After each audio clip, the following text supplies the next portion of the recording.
Hello students, आज हम दो टॉपिक कंप्लीट करेंगे बेटा। एक है वर्कमैन कॉम्पनसेशन रिजर्व और एक है इन्वेस्टमेंट फ्लक्चुएशन रिजर्व। तो सबसे पहले हम वर्कमैन कॉम्पनसेशन रिजर्व के बारे में बात करते हैं।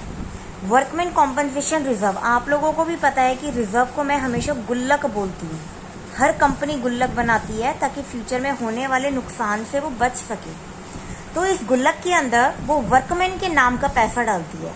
वर्कमैन के नाम का पैसा डालने का मतलब होता है कि अगर भगवान ना करे, अगर वर्कमैन को किसी भी तरीके का एक्सीडेंट हो जाए ऑन देयर वर्किंग प्लेस, या फिर वर्कमैन को किसी भी कारण की वजह से अपने एम्प्लॉयर से पैसा चाहिए एज एन कॉम्पेंसेशन, तो एम्प्लॉयर क्या करेगा? एम्प्लॉयर इस गुल्लक में से वर्कमैन को कॉम्पनसेशन देगा, मतलब इस गुल्लक में से पैसा निकाल कर पे कर देगा। उससे क्या होगा? उससे एम्प्लॉयर को ना तो बर्डन पड़ेगा और उसका काम भी हो जाएगा, और वर्कमैन को भी पैसा टाइम पे मिल जाएगा। तो इसीलिए बेटा वर्कमैन कॉम्पनसेशन रिजर्व बनाया जाता है।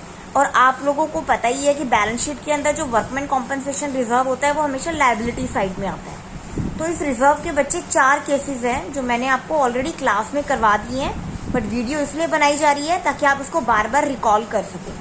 चलिए, अगर फर्स्ट केस लेते हैं जिसमें वर्कमैन कॉम्पनसेशन रिजर्व है 60,000 का, और आपको एडजस्टमेंट गिवन है there is no claim against workman compensation reserve. अब क्या हुआ?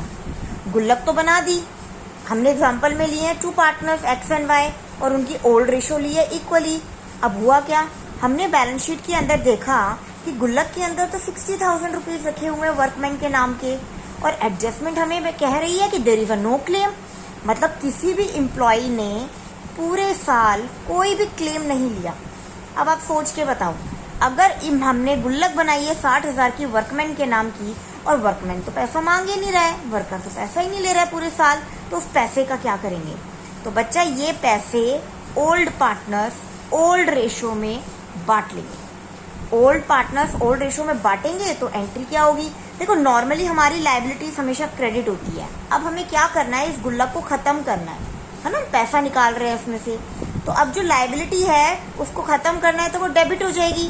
Then the entry will be workman compensation reserve account debit to अब पार्टनर्स तो उस पैसे को लेंगे, तो इसका मतलब पार्टनर्स की कैपिटल बढ़ेगी, और जब कभी भी पार्टनर्स की कैपिटल इंक्रीज होती है तो हमेशा क्रेडिट होती है।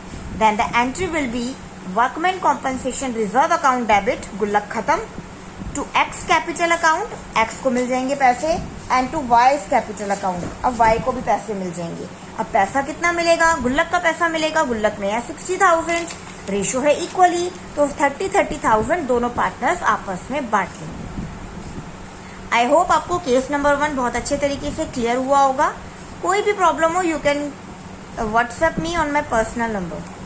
चलिए, case number 2। Now case number 2 के अंदर अगेन बैलेंस शीट है। अच्छा, ये वाला केस जो था, इस केस में क्या था? There were no claim, that was the case number 1। Now the case number 2, again गुल्लक है हमारी बैलेंस शीट के अंदर 60,000, और हमें एडजस्टमेंट गिवन है कि claim of workman compensation is estimated at ₹24,000। मतलब क्या है मैम इसका? बच्चे, मतलब है गुल्लक में 60,000 रुपये रखे हैं, 60,000 रुपीज, और क्लेम मांग लिया गया बाय द वर्कमैन 24,000। जब क्लेम मांगा गया है 24,000, इसका मतलब 60,000 में से 24,000 तो हम इस गुल्लक में से निकाल कर दे देंगे। बचा हुआ पैसा तो अब मांगा ही नहीं, तो बचा हुआ पैसा पार्टनर्स आपस में बांट लेंगे। तो entry will be workman compensation reserve account debit, गुल्लक खत्म, to provision for workman compensation claim account. बच्चे, ये क्लेम है और क्लेम 24,000 है, तो मैंने 24,000 लिख दिया, और बचा हुआ पैसा कितना हुआ? 60,000 में से 24,000 तो क्लेम में दे दिया। बचा हुआ पैसा है आपका 36,000, तो इस 36,000 को X and Y partners old ratio में बांट लेंगे, और इक्वल रेशो में है ओल्ड रेशो, तो क्या हो जाएगा? 18,000 एंड 18,000। Then the entry will be workman compensation reserve account debit to provision for workman compensation claim account, to X capital account, to Y capital account. That is my case number 2। Now it's time to do the case number 3। Again balance sheet के अंदर बच्चे हमें workman compensation reserve दिया है 60,000। If the claim on account of workman compensation is 60,000, ये तो बड़ी अच्छी बात हुई। देखो, गुल्लक में 60,000 है और क्लेम, सारा क्लेम मांग लिया गया, मतलब क्लेम मांगा गया है 60,000। गुल्लक में 60,000 रुपये था, एम्प्लॉइज बोले हमें कॉम्पनसेशन दो 60,000 रुपये, सारी की सारी गुल्लक उठा के दे देंगे, कोई प्रॉब्लम ही नहीं है। एक्स एंड वाई के लिए कोई पैसा बचा है? कुछ भी नहीं बचा, क्योंकि सारा का सारा तो क्लेम में चला गया। तो entry will be workman compensation reserve account debit to provision for workman compensation claim account. तो सारा 60,000 जो हमारी गुल्लक का था वो वर्कमैन्स के पास चला गया as an claim. I hope आपको ये तीनों केस क्लियर हुए होंगे।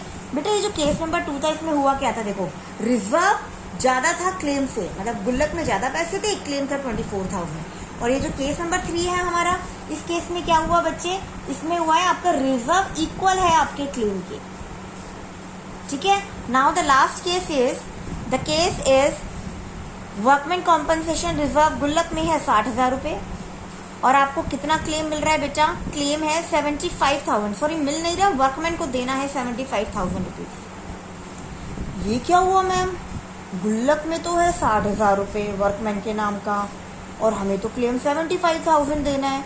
चलो मैम हम 60,000 तो गुल्लक में से उठा के दे देंगे, मैम 15,000 का कैसे देंगे। तो आइए सीखते हैं। बेटा एक बात बताओ, जब गुल्लक के पैसे बचते थे तो पार्टनर्स बांटते थे ना, अब जब गुल्लक के पैसों में और पैसे चाहिए तो वो तो पार्टनर्स ही देंगे। तो देखो एंट्री क्या होगी बेटा, workman compensation reserve account debit 60,000 रुपए गुल्लक में से लेंगे, रिवैल्यूएशन अकाउंट डेबिट मतलब 15,000 रुपए रिवैल्यूएशन अकाउंट में जाएंगे, मीन्स इस अकाउंट में पैसे डाले जाएंगे बाय द पार्टनर्स, और ये दोनों मिलाकर 60 + 15,000 प्रोविजन चला जाएगा to provision for workman compensation claim. अब हमने 75,000 रुपये क्लेम तो दे दिया, आपको भी पता है ये 15,000 रुपये पार्टनर्स देंगे, तो बेटा एंट्री हो जाएगी X capital account debit, Y's capital account debit to revaluation. जो रिवैल्यूएशन मैंने पहले डेबिट किया था अब वो क्रेडिट हो जाएगा, रिवैल्यूएशन तो कैंसिल हो जाएगा।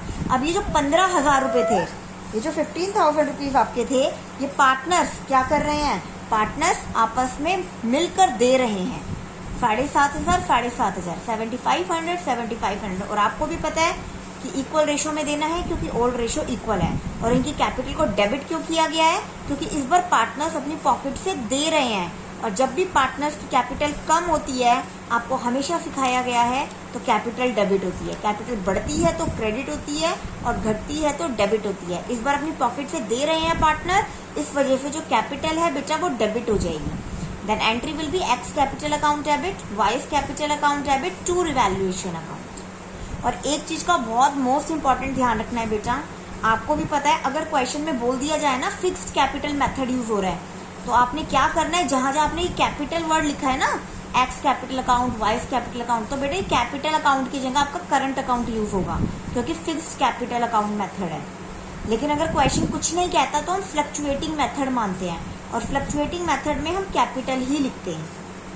आई होप आपको वर्कमैन कॉम्पनसेशन रिजर्व समझ में आ गया होगा। Thank you so much students.